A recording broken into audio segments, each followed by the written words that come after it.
Est-ce que tu savais que si tu es comme moi, un homme qui fait du sexe avec d'autres hommes, multipartenaires, la reco, c'est de te faire dépister tous les 3 mois. Un peu comme le dentiste, détartrage une fois par an, dépistage tous les 3 mois.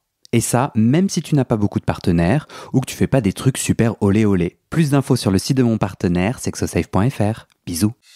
Salut, moi c'est Guillaume, je suis gay et j'ai été très longtemps sexuellement bloqué. Ce podcast, c'est comme un guide. Chaque épisode t'aide à sortir du non-dit, à entendre tes désirs et donne des conseils pratiques pour ta vie sexuelle ou amoureuse. J'essaie de vivre de ce podcast, alors si tu aimes mon contenu, fais un don. Tape bit.ly/comment devenir dans ton navigateur. Tu auras aussi mon Instagram pour voir ma petite tête et les infos pour venir à une rencontre entre auditeurs dans ta ville. À la toute fin de cet épisode, je t'en dis plus sur les coulisses du podcast et comment la communauté des auditeurs peut t'aider. Allez, place à ton épisode, bonne écoute.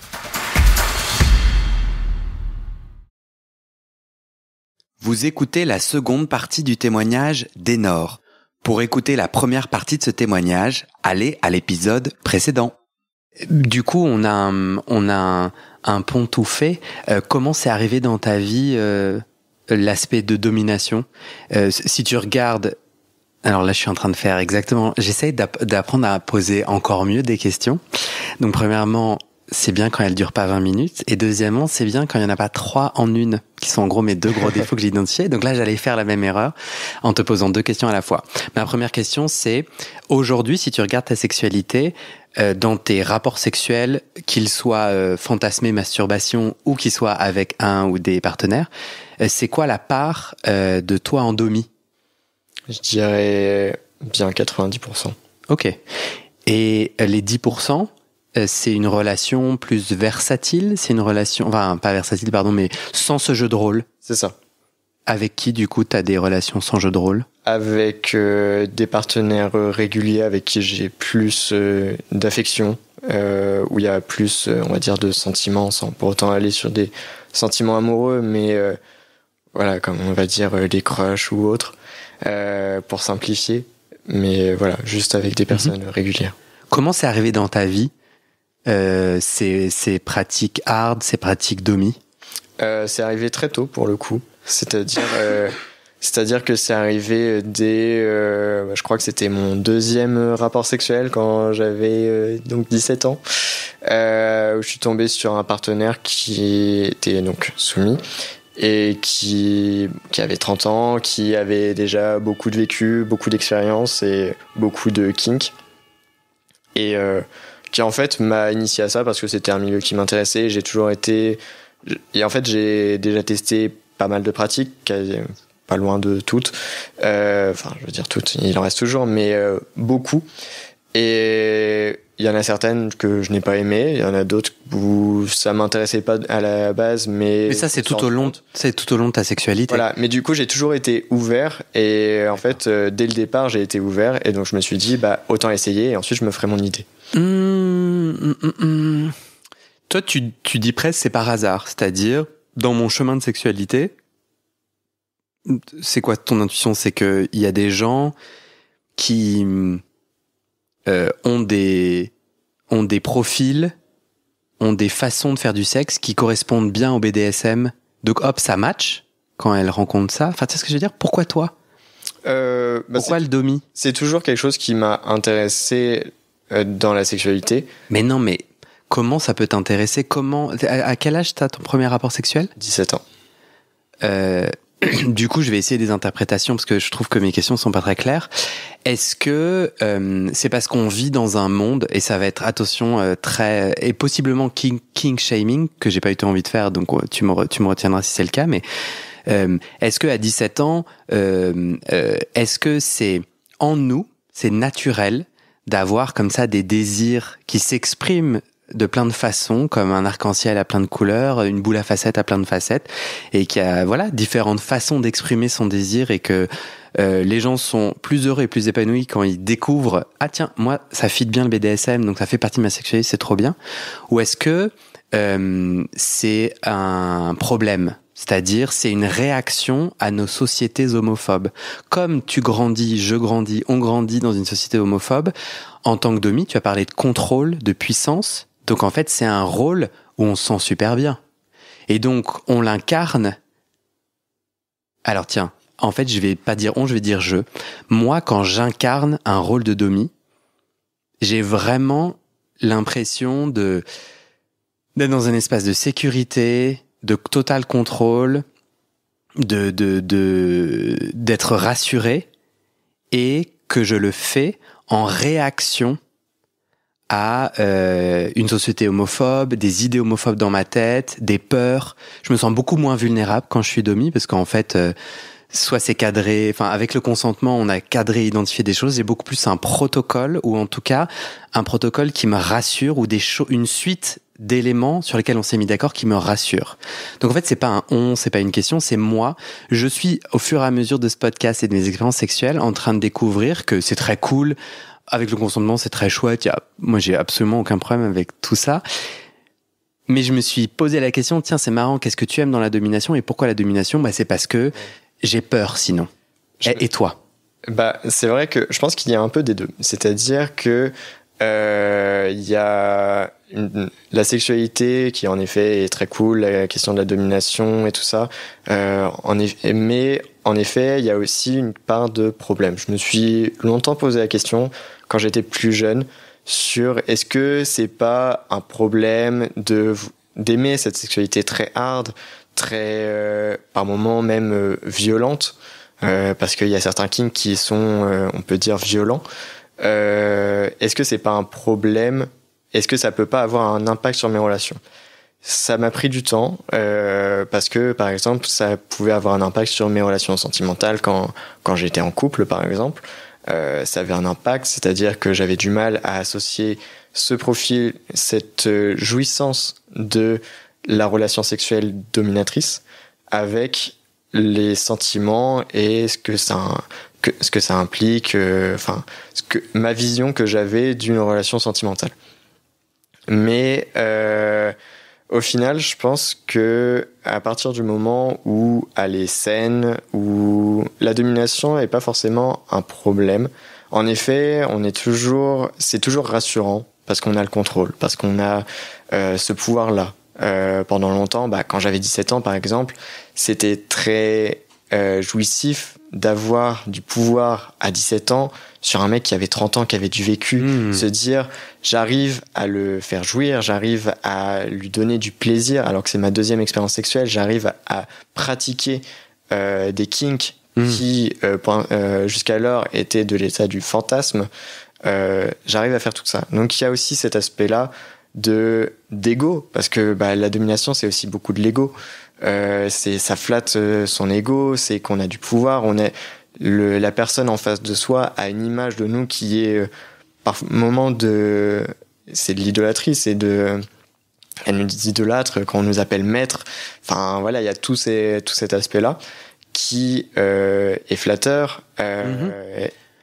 Et j'ai envie du coup de rebondir, et qui est un jeu et un jeu super chouette. Oui. Super intéressant, où tout le monde prend son pied. C'est ça, on est joueur, mais en même temps, c'est nous qui définissons les règles. Et je sais pas gagnant.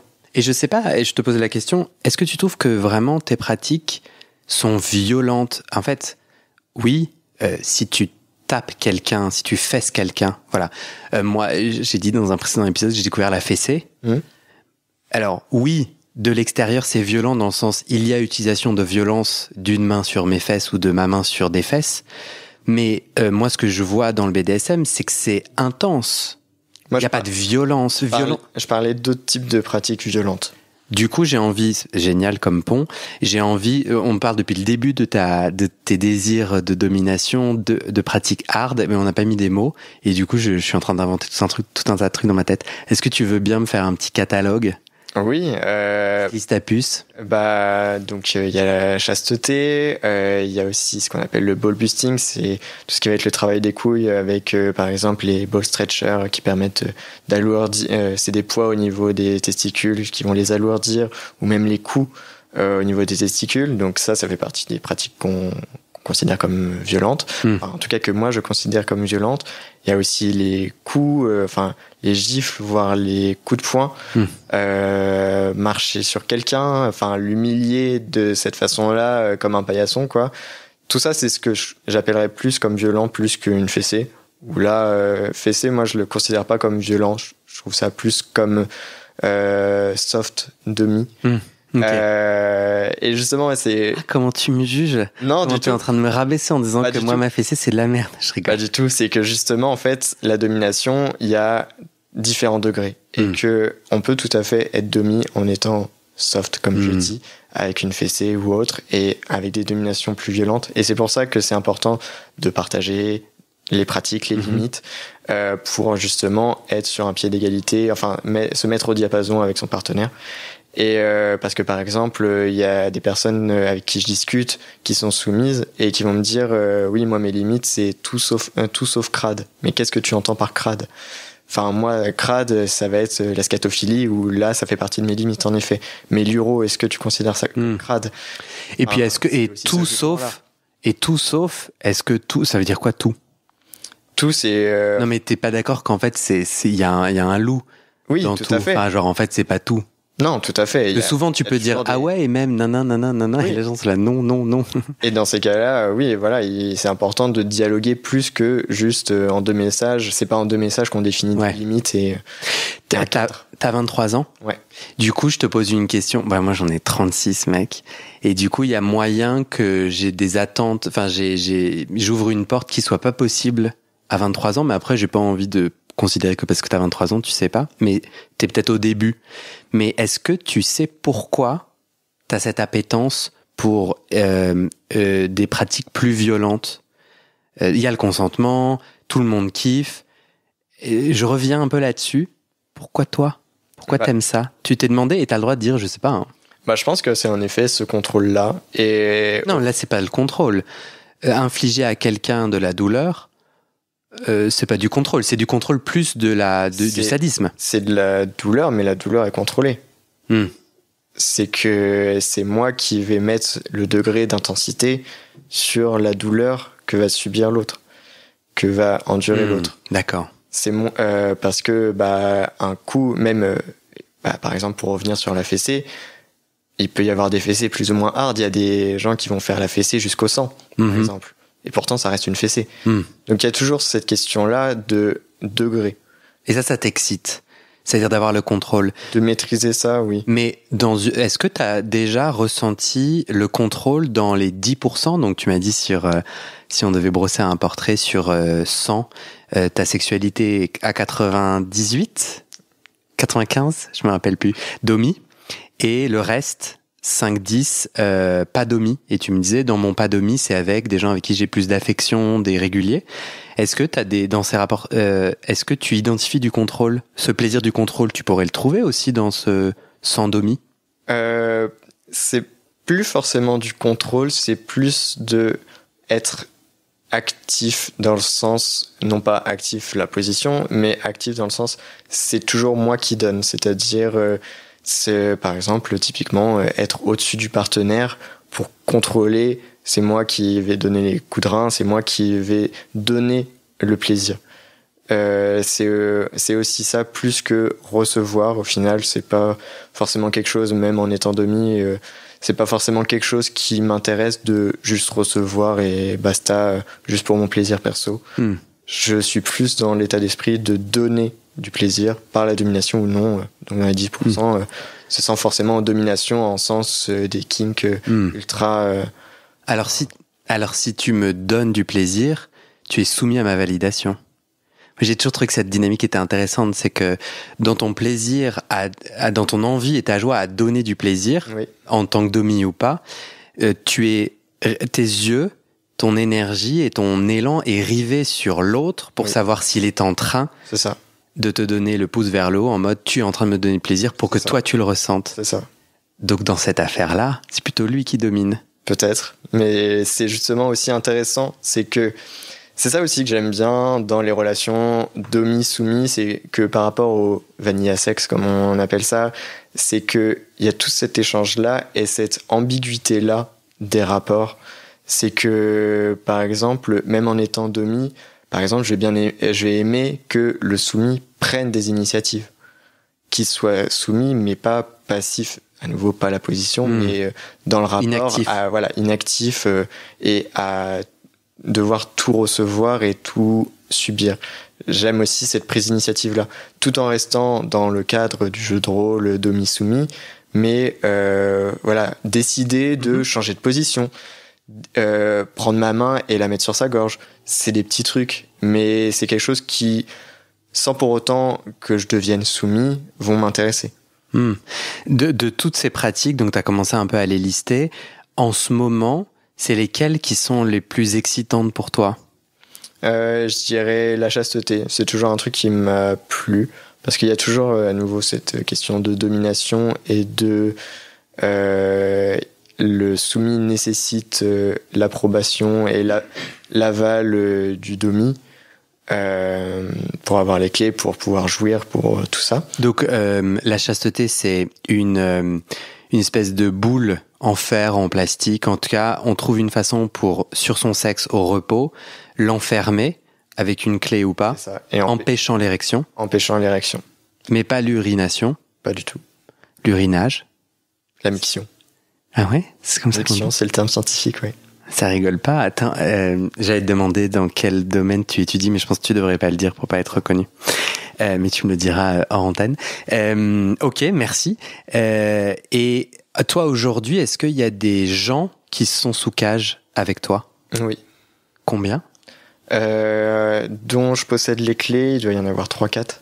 Tu les as là sur toi, les clés ? Non, elles sont à mon appartement. Et du coup, il y a tout ce jeu, cet enjeu de quand est-ce que je pourrais ouvrir la cage ? C'est quoi la dynamique ? C'est ça, c'est quand est-ce que je pourrais ouvrir la cage ? C'est aussi pouvoir jouir, par exemple, c'est quelque chose qui au départ paraît impossible. Et au final, avec les bonnes pratiques, la bonne connaissance du sujet et de ce kink est possible. Tout à fait. Enfin, on peut tout à fait pouvoir jouir sans pouvoir bander, parce que justement, il y a encore cette vision-là que orgasme égale éjaculation, que orgasme égale érection, que, enfin, je parle chez personnes avec un pénis, mais c'est alors que pas du tout en fait. Une personne peut tout à fait jouir et éjaculer sans bander. Et du coup, toi, tu avais plutôt l'air de dire que c'est un rôle. C'est d'ailleurs un rôle qui ne survit pas à l'affection. Ça peut survivre à l'affection, bien entendu. La plupart du temps, tu as quand même dit, parce que je me le suis noté, qu'au bout d'un... En fait, les 10% pas domis, c'est des gens avec qui tu as de l'affection. C'est ça. Et même dans notre entretien de préparation, tu as aussi fait cette opposition. Au moment où j'ai des sentiments, la domination est plus ou moins. Tu sais pourquoi ? Ouais. Bah, ça, c'est vraiment mon opinion personnelle. C'est-à-dire que... Là, on n'est que dans ton opinion personnelle. Ah oui, tout à fait. Depuis le début. C'est pas disons que c'est pas une généralité du tout. On peut tout à fait être domi tout en étant en couple avec quelqu'un ou en relation avec quelqu'un. Moi, c'est juste que la vision de la domination et du soumis développé, enfin hard, comme je vais pouvoir aimer avec un partenaire lambda, ce n'est pas la vision que je veux avoir de mon mec, en fait. Pourquoi ? Parce que quand je vais être domi, par exemple, je ne vais pas embrasser, je ne vais pas avoir de geste affectif envers quelqu'un, mis à part, bien sûr, redemander le consentement si tout va bien, etc. Mais ça, c'est quelque chose de normal. Mais je vais pas avoir ces gestes-là tendres. Par exemple, l'affection après le sexe, après la jouissance, je vais pas avoir cette affection-là, alors que avec mon partenaire, je vais avoir envie de l'avoir. Je vais me poser des limites très claires, moi, avec mes partenaires de pratique hard, que je n'ai pas envie de me mettre avec mon partenaire sentimental. Pourquoi ces limites ? Pour justement faire la part des choses entre ma relation domi et ma vie privée. T'as peur que ça te dévore ? Enfin, est-ce que cette part de toi... Alors à nouveau, c'est moins une question qu'un ressenti. Moi, j'ai déjà senti que d'aller dans ces directions me fait un peu peur. C'est-à-dire, ça vient faire surgir, ça vient travailler, ça vient faire voir chez moi des facettes qui existent vraiment et qui me font un peu peur. C'est-à-dire, qu'est-ce que j'essaie d'exprimer ? Je me dis, il faut les contrôler. Je crois que je vois ce que je veux dire. Et j'ai l'impression d'entendre ça quand toi, tu mets des limites. Et toi ? Moi, c'est surtout que je cloisonne tout et que, en fait, au final, je vais limite me demander si mon rapport avec mon mec, par exemple, est-ce que je vais l'apprécier et le kiffer par rapport à la domination ou parce que j'ai des sentiments pour mon mec. Et c'est ça que je n'ai pas envie d'altérer, en fait, de passer je continue d'aimer ma sexualité parce qu'elle est hard et non pas parce que c'est mon mec et que je l'aime. Ok. Moi, j'aurais tendance à dire que puisque le BDSM, c'est beau, que c'est des facettes et que c'est chouette, en fait, ta meilleure vie, c'est de pouvoir vivre une sexualité épanouie et d'aimer la personne. Et ce que j'entends comme un petit sous-entendu de une fois que je domine, je ne peux plus affectionner, je ne peux plus aimer parce qu'en dominant, je dégrade. Ouais, c'est vrai ou pas ? Oui, enfin oui, parce que c'est bien sûr si je suis avec un mec avec une relation sentimentale, je peux avoir des relations dominatrices avec, bien entendu, mais ça va être des moments simplement où en fait je vais mettre entre parenthèses cet aspect sentimental. C'est vraiment, je vais avoir un cheminement d'esprit qui est complètement différent où je me dis ok, ce n'est plus mon mec à ce moment-là. Parce que sinon t'arrives pas à le dominer. Je peux pas avoir un mec soumis. Donc en fait, si la domination est trop réelle, c'est ça. Si elle est c'est trop dur. Sur tous les rapports, je vais plus avoir cet aspect-là parce qu'au final, qu'est-ce qui le différencie d'un autre soumis ? Justement, là, tu m'as répondu sur ma question, il y a combien de gens sous cage ? Oui, j'en ai 3-4 dont j'ai les clés. 3 ou 4 ? Enfin, genre, s'il y a une... Parce que s'il y a une personne dont tu as les clés que tu as oublié de lui rendre... Non, bien sûr. Je rigole. Là, à ce moment-là, c'est un jeu de rôle permanent. Ils sont tout le temps sous cage. Oui. Parce que, est-ce que c'est un rôle où, une fois que tu as éjaculé... Sur ce podcast, il y a eu des gens qui ont dit, voilà, une fois que j'ai éjaculé, je descends complètement, je sors de ce rôle. Qu'en est-il pour toi ?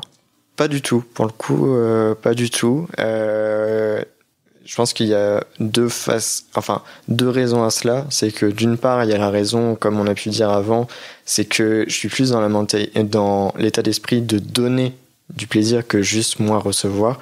Et que du coup, même si moi, par exemple, j'ai éjaculé, je vais continuer à chercher l'éjaculation de l'autre et le plein plaisir de l'autre. Du coup, je vais continuer. Mais pour autant, je vais pas me forcer. Ça arrive par moments, bien sûr. Il y a des moments où on n'est pas dans le mood de vouloir continuer, etc. Ouais. Mais en général, je vais pas me forcer car même dans l'état de domination et tout ça, ce n'est pas un état qui est complètement opposé à ma mentalité générale dans ma vie personnelle, etc. C'est-à-dire, je ne change pas du tout de personnalité, loin de là. Enfin, je peux tout à fait avoir des pratiques hard, avoir des propos ou avoir des agir et avoir des fantasmes hard et parler de sexualité hard dans ma vie personnelle. Ouais.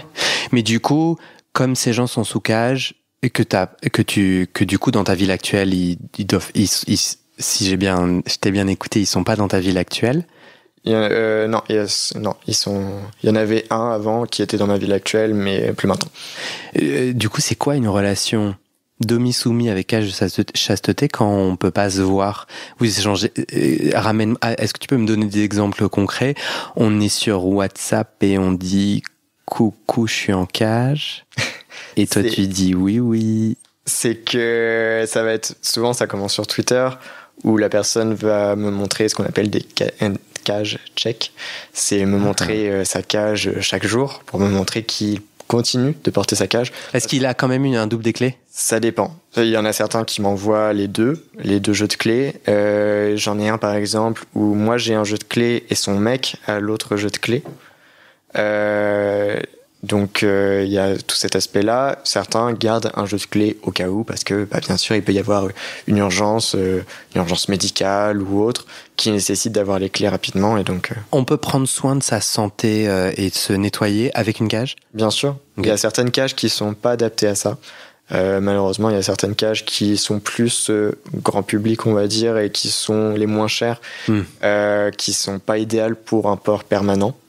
Donc bien sûr il y a différentes qualités comme n'importe quoi, il y a différentes qualités de cage et donc du coup cache check et souvent c'est sur Twitter, donc en fait c'est Twitter qui te permet pas mal de vivre ses fantasmes, ses désirs. Ouais. Vous échangez sur Twitter, cache check tous les jours. Ouais. Et c'est le plus long. Est-ce qu'il y a une personne avec qui tu as combien de photos? Il y a une personne qui est restée en cage pour moi 150 jours. Donc tu as 150 photos. Ouais. Et pourquoi cette personne a dit c'est terminé? Je pense, par moment, il n'y a même pas forcément besoin de raison, c'est juste l'envie est passée ou juste envie de retrouver, parce que ce n'est pas que c'est plus fonctionnel après, mais ça peut avoir un impact sur la capacité érectile d'une personne. Ah ouais. Je savais pas. Disons qu'en fait, le corps s'habitue à ne plus avoir d'érection. Par exemple, le plus dur souvent au départ d'un port de cage, c'est la nuit. C'est l'étape la plus dure les premiers jours parce que il y a les érections incontrôlées pendant le sommeil qui peuvent réveiller la personne. Donc c'est souvent le plus dur. Même ce qu'on appelle le morning wood, l'érection matinale, c'est le plus dur. Donc le corps au bout d'un moment s'habitue à ne plus bander et la capacité érectile peut diminuer pendant un long port, mais revenir à la normale au bout de quelques jours, faut pas s'inquiéter par rapport à ça. Qu'est-ce que cette personne des 150 jours t'a dit pour mettre un terme à votre jeu? Il m'a rien dit pour le coup, juste je lui ai dit t'as pas fait ton cage check, il m'a dit non j'ai retiré la cage, ok. C'est marrant parce que moi ça me saoule. En fait, je trouve que c'est vraiment un moment où, je sais pas si tu te souviens de ce conte où le roi est nu. Non. Passons. Et je trouve que du coup, ça met en lumière à quel point c'est un jeu, à quel point, en fait, t'es pas du tout domi. C'est-à-dire en termes de, bien sûr, il y a du consentement, donc le gars, en fait, t'utilise pour kiffer, jusqu'au jour où il a plus envie de kiffer, et il te next, en plus d'une façon peu sympathique. Non. Tu te sens pas utilisé au bout de 150 et le mec est là j'avais plus envie et t'es là non parce que là je pense que tu fais un raccourci dans le sens où là je simplifie, c'est qu'il m'a dit non j'avais envie de retirer la cage et voilà, et j'avais pas besoin de plus d'explications à partir du moment aussi où c'est son corps, même si je suis demi, ça reste son corps. S'il me dit qu'il a plus envie de mettre la cage, c'est son droit aussi, à partir du moment où il m'explique ce choix, et donc là il me l'a expliqué que en fait juste il avait plus envie, il ressentait plus de plaisir, et il y a toujours cette quête du plaisir, donc s'il ressentait plus de plaisir, c'est normal qu'il le retire. Je suis pas du tout choqué qu'il y ait du consentement et qu'il ait sa totale liberté, mais toi ça te va. Toi c'est quoi l'excitation vraiment quand tu ouvres ces DM, ces messages privés sur Twitter avec à chaque jour cette photo, ça t'excite? Oui, après bien sûr il y a des jours où en fait je m'en fous complètement parce que moi j'ai pas envie de ça et du coup je vais regarder et basta, mais tu fais pouce vers le haut?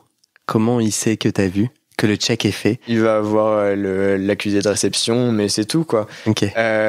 Mais justement la plupart de mes soumis qui sont réguliers sont un peu comme moi et ne recherchent pas forcément l'approbation de l'autre, dans le sens où ils comprennent que chacun a sa vie de son côté aussi à côté, donc c'est normal par moment de ne pas avoir le temps, de ne pas avoir envie.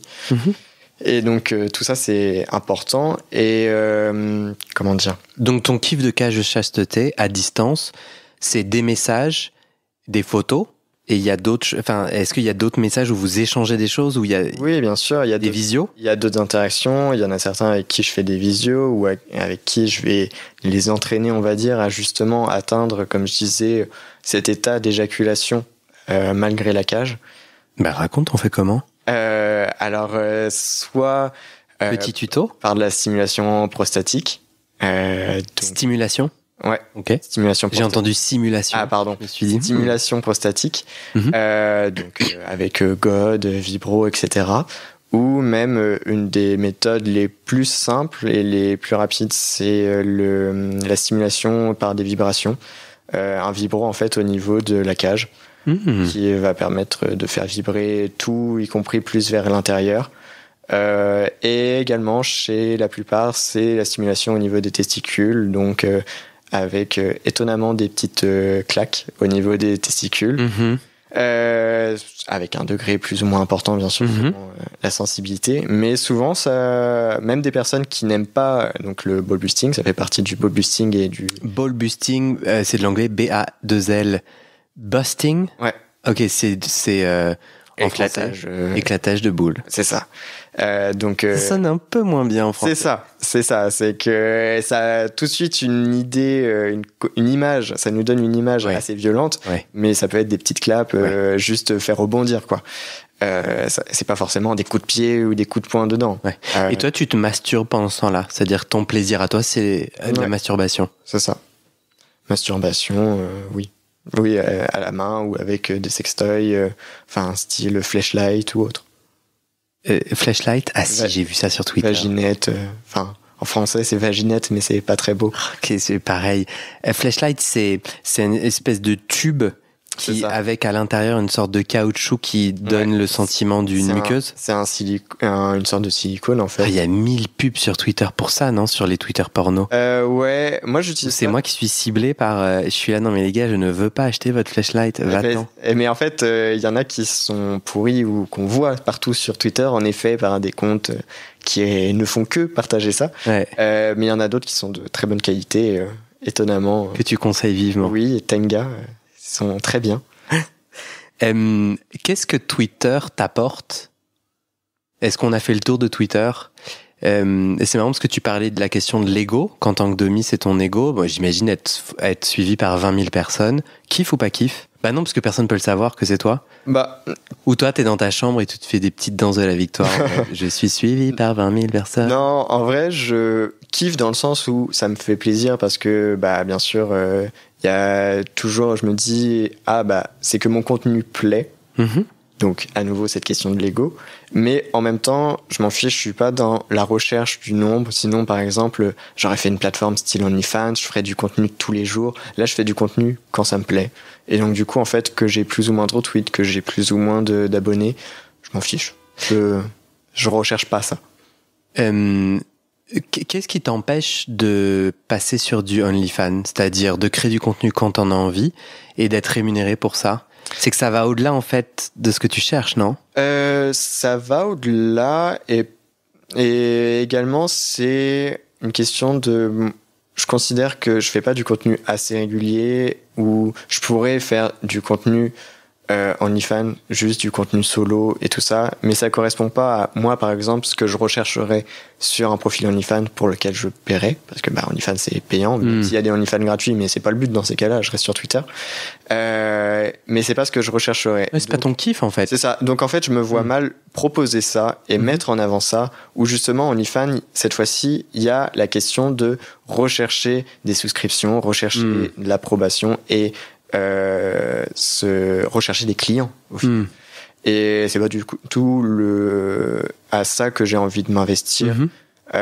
Si j'avais une sexualité avec des partenaires avec lesquels je pourrais filmer plus régulièrement, sans doute que je le ferais.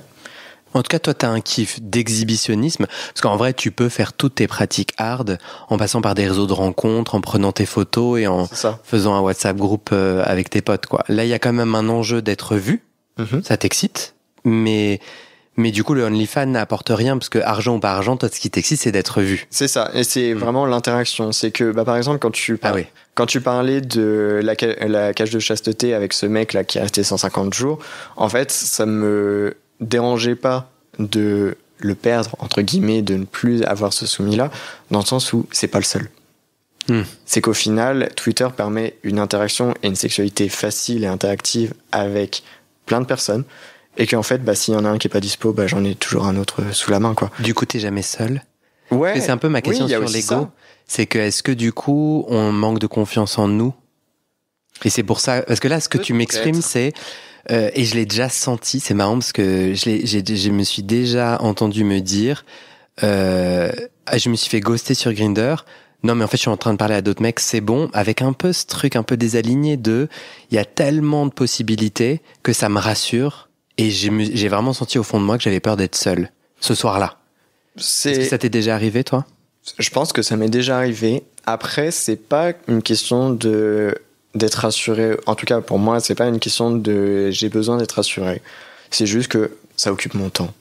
C'est que c'est une occupation. Enfin, je suis à un état de détachement que je n'avais pas avant, je dois bien l'admettre, mais un état de détachement par rapport à mon compte Twitter, que c'est devenu une activité comme une autre.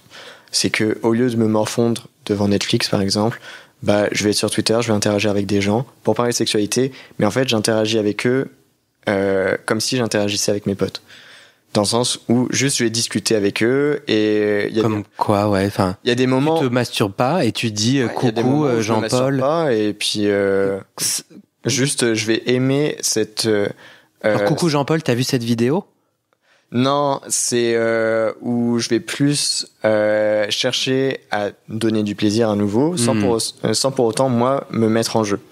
C'est que la personne je vais par exemple guider entre guillemets la personne dans sa masturbation, pas forcément parce que moi je suis plus, enfin les pénis ça m'intéresse pas, mais j'ai pas compris, ça veut dire quoi les pénis, ça m'intéresse pas? C'est que par exemple moi je suis actif, et je suis, on va dire, l'actif pur entre guillemets, dans le sens où sur le corps d'un mec son pénis ça m'intéresse pas, c'est pas ça qui va me faire bander, c'est pas ça qui va me faire plaisir à voir. C'est même s'il est très beau, juste je vais plus kiffer voir ses pecs par exemple que son pénis. Ouais. Et du coup en fait son aspect masturbation ça m'intéresse pas du tout, c'est pas ça qui va me donner du plaisir, mais le guider par exemple quand il se gode ou autre, justement explorer ses kinks et ses plaisirs. J'ai envie de regarder le futur. Ouais. Imagine on se retrouve dans 2 ans, 5 ans, que sais-je. Qu'est-ce que t'auras envie qu'il advienne? On se fait un épisode 2 dans 5 à 10 ans. Je sais pas pourquoi j'arrête pas de changer le nombre d'années, c'est un peu confusant. Mais en gros, je sais pas, dans 2 ans, on va être un peu plus court terme. On se retrouve, on fait un épisode 2. T'aimerais me raconter quoi par rapport à ton chemin d'épanouissement sexuel? Déjà que le 40% a augmenté. Que j'ai Tu déménages dans combien de temps? Je déménage vers mai 2023. Ok. Donc dans pas très longtemps. C'est ça. Enfin quand même, j'emménage dans une nouvelle ville en France en mai 2023. Ok. Mais entre-temps, je ne serai plus dans la ville. D'accord. Voilà. Et mais en fait, donc retrouver un plus grand épanouissement sexuel, et en fait retrouver ma liberté sexuelle et mon invulnérabilité, on va dire, que j'avais auparavant et qui me plaisait. C'est que en fait j'avais une sexualité quand je voulais, et sans limite d'appréhension, de harcèlement, c'est peut-être un taré qui va vouloir utiliser des éléments contre moi, et en fait retrouver cette liberté là. Toi, tu te projettes plutôt dans une sexualité multiple, c'est ça que j'entends? T'as envie d'avoir plusieurs partenaires? Chercher l'amour ou chercher les amours? C'est que... ouais. Où, toi? En fait, c'est que t'as utilisé le terme que moi je bannis, c'est justement chercher. Chercher l'amour. Pour moi, l'amour, ça se cherche pas.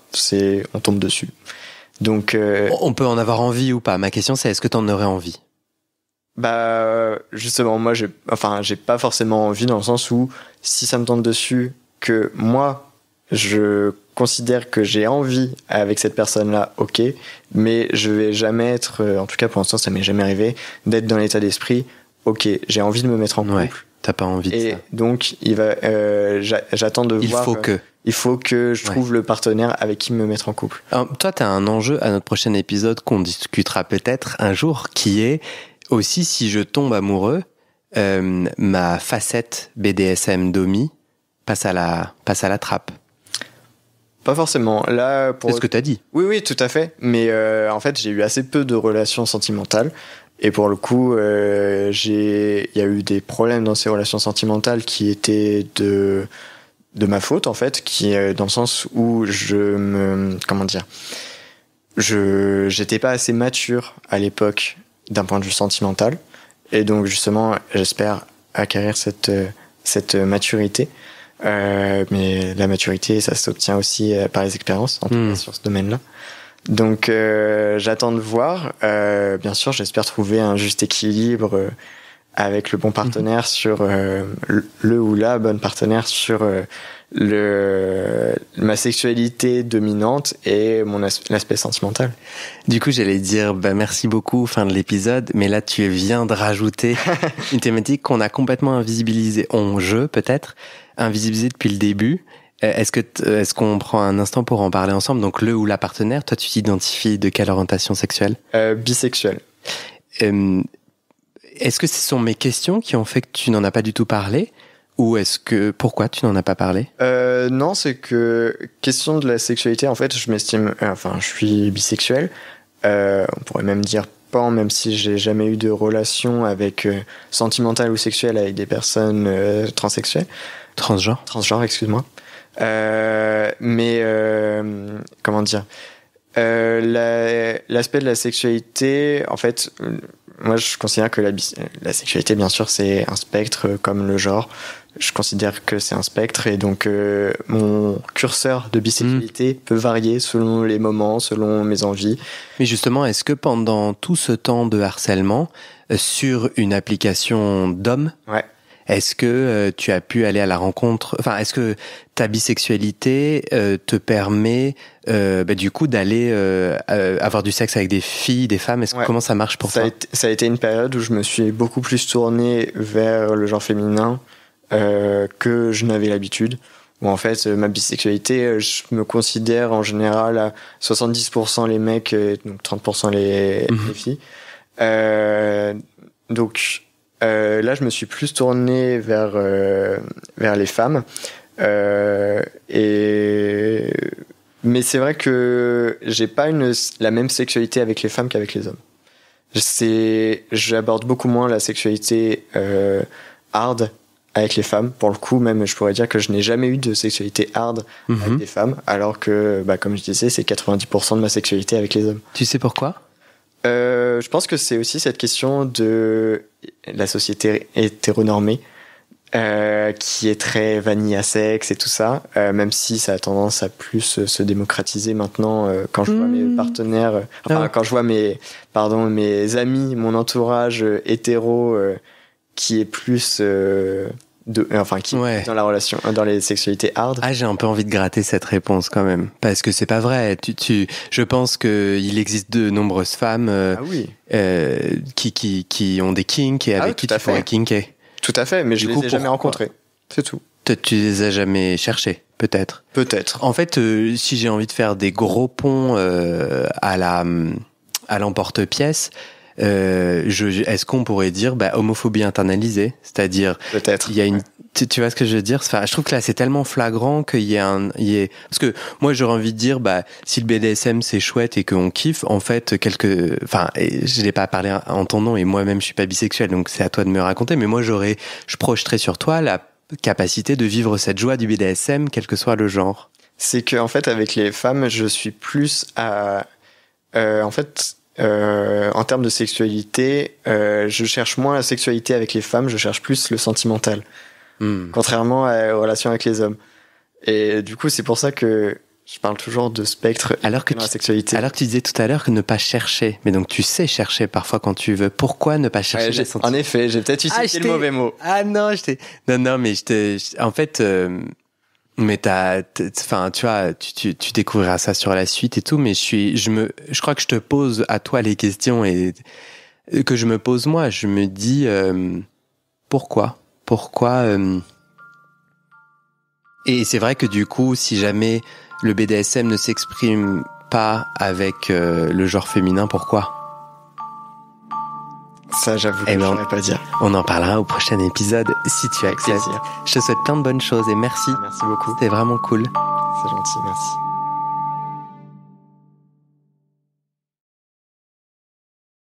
Et c'est la fin de cet épisode. Et maintenant, je te donne les dernières infos sur les coulisses du podcast et comment la communauté des auditeurs peut t'aider. Sur le site du podcast, tu trouveras notre annuaire collaboratif des soignants-soignantes gays ou queer-friendly. On se partage entre nous nos contacts des soignants avec lesquels on se sent safe, médecins généralistes, proctologues, psy, sexothérapeutes, etc., francophones et partout dans le monde. Mais d'abord, on doit parler sous. Ce podcast, c'est mon boulot à temps plus que plein et j'ai pris 2 décisions.